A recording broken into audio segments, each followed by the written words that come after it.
आपके लिए अब की बार एक चाइनीज सीरीज लेकर आई हूँ। इसकी स्टोरी बहुत ही इंटरेस्टिंग और सस्पेंस भरी है और साथ ही इसमें एक क्यूटू भी है जो कि बहुत ही क्लेवर है। इस क्यूटू की मॉम यानी इस सीरीज की फीमेल लीड को लगता है कि ये बच्चा सेकंड मेल लीड यानी लिन कियाओ का है, लेकिन हमारे फर्स्ट मेल लीड का कहना है कि सोंग उसकी वाइफ है और यान उसका बेटा है। तो चलिए बिना देरी किए एपिसोड 1 की तरफ पढ़ते हैं। एपिसोड के स्टार्ट में मेल लीड किन्मो जख्मी हालत में दिखाया जाता है जो कि गिरते गिरते रोड पर चल रहा होता है। दूसरी तरफ फीमेल लीड सोंग दिखाई जाती है जो कि प्रेग्नेंट होती है और किसी को कुछ पेपर सेंड करने के लिए सबमिट करवाती है। फिर ये टैक्सी में जा रही होती है कि किसी से फोन पर बात करती है कि उसकी फैमिली का पता चला या नहीं। साथ ही दूसरी तरफ किन को टेक्स्ट मिलता है कि मैंने तुम्हें इम्पोर्टेंट पेपर सेंड कर दिए हैं। तभी सोंग की हालत बिगड़ने लग जाती है तो टैक्सी ड्राइवर बोलता है कि क्या मैं आपको हॉस्पिटल छोड़ दूं? तो सोंग हाँ में सर हिलाती है। वहीं दूसरी तरफ किन बेहोश होकर गिर जाता है। अब 6 साल बाद का सीन दिखाया जाता है जब सोंग को रोड पर एक डॉग गाड़ी की तरफ जाता हुआ नजर आता है। इसे बचाने के लिए भागती है कि तभी गाड़ी भी रुक जाती है। तो ये डॉग को उठाकर घर ले आती है। ये आते ही यॉन से कहती है कि ये देखो मैं तुम्हारे लिए क्या लाई हूँ। तो यॉन डॉग को देखकर कहता है कि इस महीने में 5वीं बार है। सोंग कहती है कि देखो तो सही ये कितना क्यूट है। तो यॉन गुस्सा करके कहता है कि मुझसे ज्यादा क्यूट नहीं है। फिर यॉन कहता है कि क्या आज मुझे ब्रेकफास्ट में सिर्फ ये ड्रिंक ही मिलेगा? तो सोंग जल्दी से जाकर इसके लिए ब्रेकफास्ट बनाती है और लाकर इसे देती है, लेकिन फिर यॉन स्कूल न जाने के लिए बहाने बनाने लग जाता है और बोलता है कि मेरे पेट में बहुत दर्द है। सोंग कहती है कि तुम झूठ बोल रही हो ना? तो यॉन कहता है कि नहीं। अब हमें किन हॉस्पिटल में दिखाया जाता है जब इसे 6 साल बाद कोमा से होश आता है। ये उठकर बाहर जाने लगता है लेकिन वहीं गिर जाता है। फिर ये रूम से बाहर आकर बैठ जाता है और बोलता है कि मैं कौन हूँ और हॉस्पिटल में क्या कर रहा हूँ। तभी इसे अपनी वाइफ सोंग का फ्लैशबैक आता है। यहाँ ये दोनों भी हॉस्पिटल में होते हैं। सोंग कहती है कि डॉक्टर ने बोला है कि तुम बिल्कुल ठीक हो। तो यान फिर से दर्द होने की एक्टिंग करने लग जाता है। फिर ये घर जाने लगते हैं तो यहाँ किन इनको देख लेता है और सोंग को देखते ही इसे हक्का लेता है। सोंग डर कर इसे धक्का देती है तो ये गिरकर फिर से बेहोश हो जाता है। दूसरी तरफ सेकंड मेल लीड लिन कियाओ अब्रॉड से डॉक्टर बनकर चाइना आ जाता है और एक रिपोर्ट देकर हॉस्पिटल के लिए निकल पड़ता है। यहाँ हॉस्पिटल में ये दोनों मुजरिम बनकर बैठे होते हैं। अब लिन यहाँ पहुँचता है तो सोंग और इसका आमना सामना हो जाता है। ये इसे इग्नोर करके जाने लगती है तो लिन इसे रोक लेता है और बोलता है कि हम कितने लंबे अरसे बाद मिल रहे हैं। तो सोंग भी इसको हाय बोल देती है। अब हमें सुकी दिखाई जाती है जो कि सोंग की राइवल है। ये लिन से मिलने के लिए हॉस्पिटल आ जाती है और यहाँ लिन को सोंग के साथ देख लेती है। लिन काफी प्यार से सोंग से हालचाल पूछ रहा होता है और पास्ट के इंसिडेंट को लेकर इससे माफी भी मांगता है, जिस पर सोंग यान को पानी लाने के बहाने यहाँ से भेज देती है। अब लिन इससे कहता है कि हम अभी भी फ्रेंड्स तो है ना? तो सोंग हाँ बोल देती है। लिन कहता है कि मुझे पता है कि सुकी ने तुम्हारे साथ बहुत बुरा किया था। तो सोंग कहती है कि पास्ट को प्रेजेंट में दोहराने की जरूरत नहीं है। यह सुनकर सुकी चली जाती है। अब लिन से अपने वापस आने की खुशी में पार्टी में इनवाइट करके चला जाता है। अब यान पानी लाकर अपनी मॉम को देता है और बोलता है कि वो अंकल कितने हैंडसम थे। तभी पास्ट का सीन दिखाया जाता है जब लिन खेल कर आता है और ये दोनों साथ में खड़ी होती है। सोंग इसे पानी देती है और जब लिन चला जाता है तो सुकी सोंग को बताती है कि मैं और लिन एक दूसरे से प्यार करते हैं। इस सुनकर सोंग चुप की चुप रह जाती है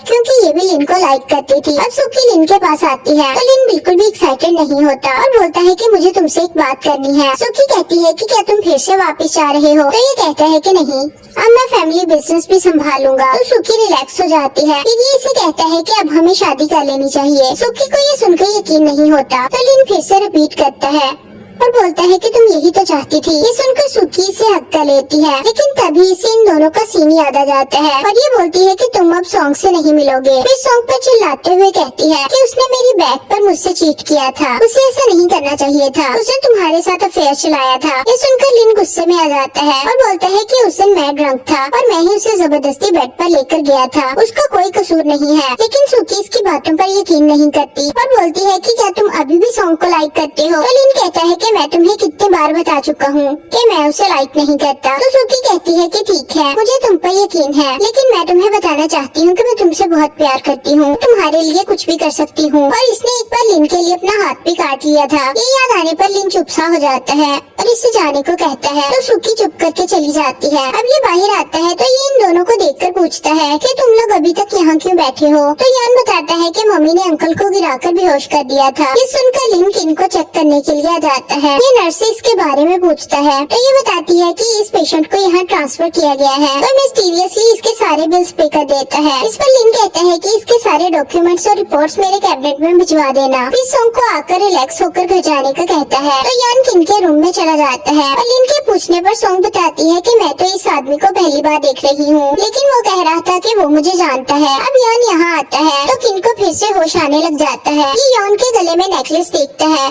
तो इसे याद आता है कि ये तो वही नेकलेस है जो इसने सोंग को दिया था। ये इसे हाथ लगाने लगता है तो यान चिल्लाना शुरू कर देता है। लिन आकर जल्दी से इसे देखता है और ये दोनों चले जाते हैं। अब लिन अपने डैड के पास आता है और बोलता है कि मैं सुकी से शादी करना चाहता हूँ, जो आप हमेशा से चाहते थे, लेकिन मैं शादी की तैयारी में पार्टिसिपेट नहीं करना चाहता, आप खुद ही मैनेज कर लेना। इस पर डैड कहते हैं कि अब तो मैं तुम्हें फोर्स नहीं कर रहा। तो लिन कहता है कि मेरे पास कोई और चॉइस भी नहीं है। ये कहकर लिन चला जाता है। दूसरी तरफ सोंग की फ्रेंड जू आकर इससे पूछती है कि ये लोग अपना स्टोर क्यों सेल कर रहे हैं। तो सोंग कहती है कि इन लोगों की मर्जी। ये पूछती है कि तुम यहाँ इतना लेट क्यों आई हो। तो सोंग इसे बताती है कि हॉस्पिटल में मुझे लिन मिल गया था। इस पर जू सस्पेंस में आ जाती है और ये पूछती है कि क्या वो तुम में इंटरेस्टेड है। फिर ये उस रात की बात करने लगती है कि यहाँ सुकी आ जाती है। तो कहती है कि तुम यहाँ क्यों आई हो। सुकी सोंग से कहती है कि क्या तुम अभी भी मुझसे नाराज हो। फिर हमें दिखाया जाता है कि सोंग इसको एक्सप्लेन करने के लिए इसके घर जाती है, लेकिन ये इसकी कोई बात सुने बिना ही इसे थप्पड़ मारकर चली जाती है। अब ये सोंग से कहती है कि मेरी गलती थी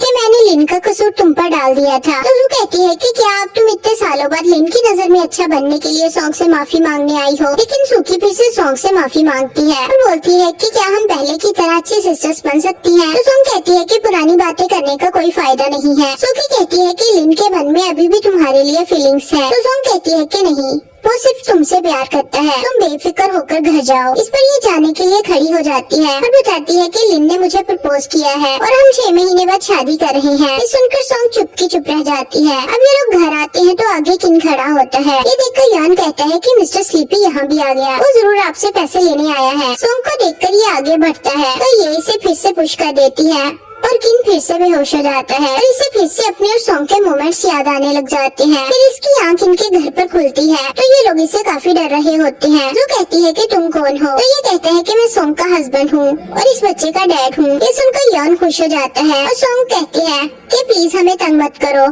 मैं तुम्हारा हॉस्पिटल का बिल पे कर दूंगी। तो किन कहता है कि क्या तुम अभी भी मुझसे नाराज हो। लेकिन जू काफी क्यूरियस हो जाती है और सोंग से पूछती है कि आखिर रियलिटी क्या है। तो सोंग कहती है कि मैं इसे नहीं जानती। जू कहती है कि फिर यान का फादर कौन है। अब ये मत कहना कि यान तुम्हें गिरा हुआ मिला था। दूसरी तरफ यान इससे कहता है कि मुझे नहीं लगता कि मोमो भी आपको माफ करेंगी। अब सोंग आकर यान को इसके पास से उठाती है तो ये खुश होकर कहता है कि अब मेरे पास भी डैड है, प्लीज इनको माफ कर दे। ये सुनकर सोंग कहती है कि तुमने मेरे बेटे को क्या पट्टी बढ़ाई है। तो किन कहता है कि मैंने इसे बताया है कि मैं इतने सालों तक तुम दोनों के पास क्यों नहीं था। ये सुनकर सोंग चुप हो जाती है। किन सोंग से कहता है कि मैं तुम्हारा और यान का अच्छे से ख्याल रखूंगा, बस मुझे एक चांस दे दो। तो सोंग इसे पुलिस की धमकी देकर घर से भगा देती है। जब यान को किन के जाने का पता चलता है तो ये अपनी मोम से नाराज हो जाता है को रूम में लॉक कर लेता है। दूसरी तरफ किन हॉस्पिटल में आकर नर्स से पूछता है कि क्या तुम मेरी आइडेंटिटी फाइंड करने में मेरी हेल्प कर सकती हो। तो नर्स कहती है कि हॉस्पिटल में किसी को भी नहीं पता है कि तुम कौन हो, यहाँ तक कि पुलिस भी तुम्हारी आइडेंटिटी और फैमिली का पता नहीं लगा पाई। तभी यहाँ लीना जाता है और इसे अपने ऑफिस में बिठाकर बताता है कि तुम्हें बाहर नहीं जाना चाहिए था, ये हॉस्पिटल के रूल्स के खिलाफ है। तो किन कहता है कि मुझे एक जरूरी काम के लिए जाना पड़ा था। फिर लीनी से बताता है कि तुम्हारी बॉडी अच्छे से रिकवर कर रही है। ये पूछता है कि मेरी मेमोरी कैसे चली गई थी। तो लिन कहता है कि कोमा में रहने की वजह से। किन कहता है कि मैं कब तक ठीक हो जाऊंगा। तो लिन कहता है कि इस बारे में बताना अभी मुश्किल है। दूसरी तरफ जू हर मुमकिन कोशिश करती है कि सोंगी से सच बता दे कि इसका और किन का क्या रिलेशन था। ये इसे लालच देती है कि क्या पता किन एक रिच आदमी हो, तुम्हें उससे शादी कर लेनी चाहिए। इस पर ये दोनों एक दूसरे को मारने लग जाती हैं। अब नर्स किन की चीजें लाकर इसे देती है तो एनवलप में से पैसों के अलावा किन का वॉलेट निकलता है जिसमें सोंग की पिक्चर होती है। ये देखकर लिन कहता है कि सोंग की पिक्चर तुम्हारे पास कैसी आई। तो किन कहता है कि वो मेरी वाइफ है। इस पर लिन हैरान हो जाता है और किन अपना वॉलेट लेकर चला जाता है। अभी जा रहा होता है तो तेंगी से देखकर घूरने लग जाता है। फिर यान हॉस्पिटल में आकर किन के रूम में झांक रहा होता है तो लिन इसे देखकर इससे सवाल पूछने लग जाता है। लिन पूछता है कि तुम्हारी मॉम कहाँ है? तो यान कहता है कि मैं स्कूल स्किप करके हॉस्पिटल आया हूँ, फिर मैं अपनी मॉम को साथ में क्यों लाऊंगा? लिन कहता है कि ये तो बहुत बुरी बात है। फिर लिन इसे बातों बातों में पूछता है कि क्या तुम अपनी मॉम और डैड का ख्याल रखते हो? तो ये कहता है कि मैं सिर्फ मॉम का बेटा हूँ और उन्हीं का ख्याल रखता हूँ, मेरे डैड नहीं है। लिन कहता है कि तुम्हारी एज क्या है? तो यान कहता है कि पहले मैं आपसे एक सवाल पूछूंगा, क्या आपका पास्ट में मेरी मॉम के साथ कोई रिलेशनशिप था? इस पर लिन ना बोल देता है। तो यान कहता है कि इसका मतलब आप मेरे डैड नहीं हो। इस पर लिन स्माइल करके कहता है कि अब तुम मेरे सवाल का जवाब दो। तो यान अपनी एज 6 बताता है और मुंह चिढ़ाकर स्कूल के लिए चला जाता है। एज का सुनकर लिन को याद आता है कि जब ये और सोंग ड्रंक थे तो लिन सोंग को बताता है कि मैं सू से प्यार नहीं करता, मैंने उससे सब खत्म कर दिया है। फिर सोंग इसे घर छोड़ने जाती है तो ये इसे वापस जाने से रोक लेता है और इसे किस करने लग जाता है। अब लिन इसे कॉल करके बोलता है कि मुझे तुमसे एक बात करनी है, क्या तुम मुझसे मिलने आ सकती हो? तो सोंग इसे मना कर देती है और बोलती है कि तुम शादी करने वाले हो, इसलिए हमारा मिलना सही नहीं है। तो लिन कॉल पर ही पूछ लेता है कि क्या यॉन मेरा बेटा है? तो सोंग कहती है कि क्या तुम पागल हो और कॉल बंद कर देती है। यहाँ जूही से वेलकम पार्टी भेजने के लिए जबरदस्ती नई ड्रेस बाय करवा देती है। तो सोंग इसे बताती है कि लिन ने मुझे कॉल पर यान के बारे में पूछा था। तो जू कहती है कि अगर यान उसका बेटा नहीं है तो तुम किस बात से डर रही हो? दूसरी तरफ सोंग के रूडली बात करने पर लिन सुकी से पूछता है कि क्या उसने सोंग को लिन से बात करने से रोका था? तो सू कहती है कि मैं ऐसा क्यों करूँगी, वो खुद ही तुमसे बात करने में इंटरेस्टेड नहीं है। तो लिन इसकी बातों पर यकीन नहीं करता और इसे काफी बुरे तरीके से डांट देता है। यहाँ किन को एक स्टोर पर सोंग के फेवरेट ब्रांड के शूज नजर आते हैं। दूसरी तरफ ये दोनों शूज बाय करने के लिए उसी स्टोर से पूछती हैं तो उनको पता चलता है कि वो तो अभी सेल हो चुके हैं। फिर ये घर आती है तो जू को टेबल पर एक बैग पड़ा नजर आता है। ये खोलकर देखती है तो इसमें वही शूज होते हैं। यान बताता है कि ये हमारे डोर स्टेप पर पड़े थे। जू कार्ड देखती है तो इस पर भेजने वाले का नाम नहीं लिखा था, सिर्फ यही लिखा था कि ये सोंग के लिए है और उसे ये जरूर पसंद आएंगे।